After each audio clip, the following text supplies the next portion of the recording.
मध्य प्रदेश में विधानसभा चुनाव के लिए भाजपा की दूसरी लिस्ट आई तो इसने सिर्फ आम जनता को ही नहीं बल्कि भाजपा के बड़े बड़े दिग्गज नेताओं को भी हैरान किया।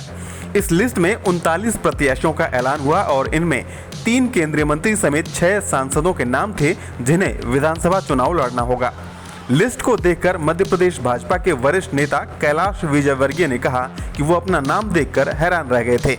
दूसरी लिस्ट में केंद्रीय मंत्री नरेंद्र सिंह तोमर का नाम भी है, जिन पर एमपी में चुनाव प्रबंधन की पूरी जिम्मेदारी है। उनके कंधों पर उम्मीदवारों के नाम तय करने का दारोमदार भी था। इसी तरह से पश्चिम बंगाल समेत कई राज्यों में पार्टी की मजबूती के लिए काम कर चुके कैलाश विजयवर्गीय को इंदौर 1 सीट से टिकट दिया गया है। प्रहलाद सिंह पटेल को नरसिंहपुर और फग्गन सिंह कुलस्ते को निवास सीट से उम्मीदवार बनाया गया है।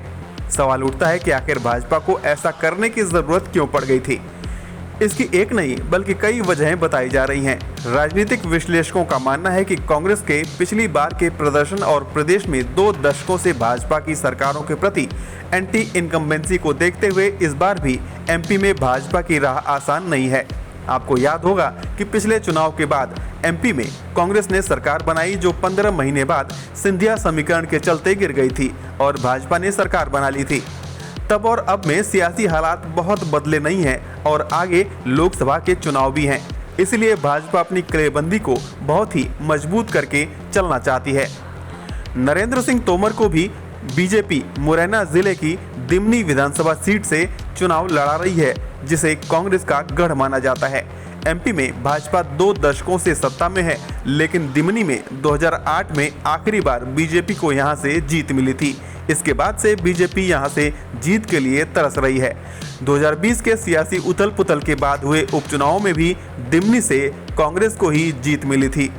नरेंद्र सिंह तोमर को कांग्रेस के गढ़ में भेजकर बीजेपी ने बड़ा दांव खेला है। नरेंद्र सिंह तोमर अभी मुरैना से सांसद हैं।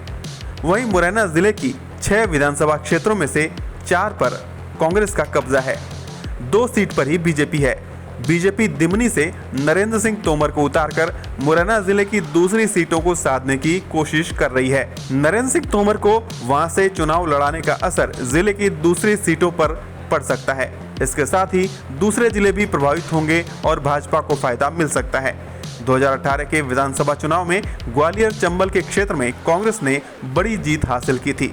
उसी जीत के सूत्रधार ज्योतिरादित्य सिंधिया थे। अब वो बीजेपी में है, ऐसे में तोमर को एक बड़ा बैकअप मिलेगा। इसी तरह से कैलाश विजयवर्गीय, प्रहलाद पटेल और फग्गन सिंह कुलस्ते जैसे नेता भी अपनी अपनी विधानसभा सीटों को तो बचाएंगे ही, उनके आसपास की सीटों पर भी असर डालेंगे। मध्य प्रदेश में बड़े नेताओं को उतारकर और पुराने चेहरे बदलकर भाजपा न सिर्फ एंटी इनकम्बेंसी को खत्म करने की कोशिश कर रही है, बल्कि बड़े नेताओं के प्रभाव से आसपास की सीटों को भी जीत लेना चाहती है।